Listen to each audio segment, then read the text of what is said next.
Viral ang isang netizen na nakasuhan ng carnapping dahil wala naman siyang ginawang krimen. Ang dahilan, ginamit daw ng aktwal na suspect ang nawala niyang driver's license.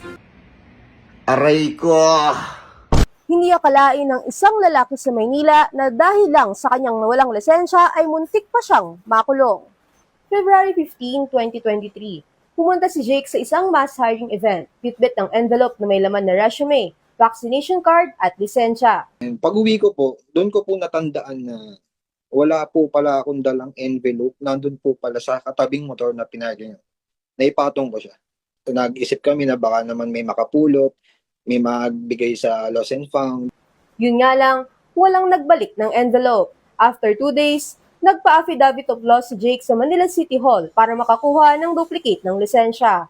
Lumipas ang 5 buwan, July 2023, dalawang nagpaglalang pulis Parañaque ang nag-message sa kanya. May kaso raw kasi siyang carnapping. Akala niya nung una, scam.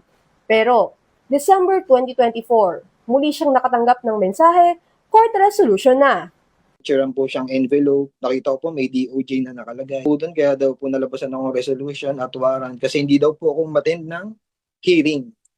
Which is wala naman po akong nare-receive na any subpoena. Base sa investigasyon, ginamit ng hindi kilalang tao ang lisensya niya sa isang carnapping incident noong July 17, 2023. Naisama ang kanyang pangalan sa reklamo at naglabas ng warrant of arrest laban sa kanya. Ginamit po yung ID ko, pinakita sa guard.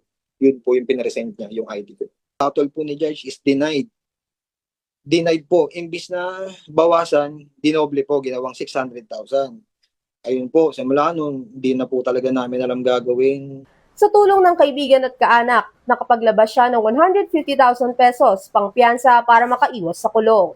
September 30, 2025, provisionally dismissed na ang kaso. Siya totally close naman kasi provisional dismissal po ang sabi. Ganun daw po talaga sa batas, mag-aantay pa daw po na 2 years bago ma-permanent kung sakaling hindi nabubuksan no, nag-complain yung case. Upang hindi maulit ang ganitong sitwasyon, nagbigay ng paalala ang isang abogado. Dapat kapag meron nawala, proof of identity, any ID or most especially kung yan ay credit cards, ATM, ay i-report ka agad, no? So kung yan ay lisensya, mag-execute ng affidavit of loss, isa-submit agad sa LTO. Date of execution is very important dahil as of that date ay nanotaryo at na-submit, no? Nabigay mo yung narrative na nawawala yung iyong proof of identity. Hanggang ngayon, hindi pa rin nakikilala ni Jake kung sino ang gumamit ng kanyang lisensya. At bagaman wala siyang direktang kinalaman sa krimen, patuloy niyang binabayaran ang mga utang na dulot ng kasong ito. Patuloy siyang umaasa na ganap ng malilinis ang kanyang pangalan. Mga kapatid, Mobile Journal Jasper Paredes po, hatid ang Mukan Balita.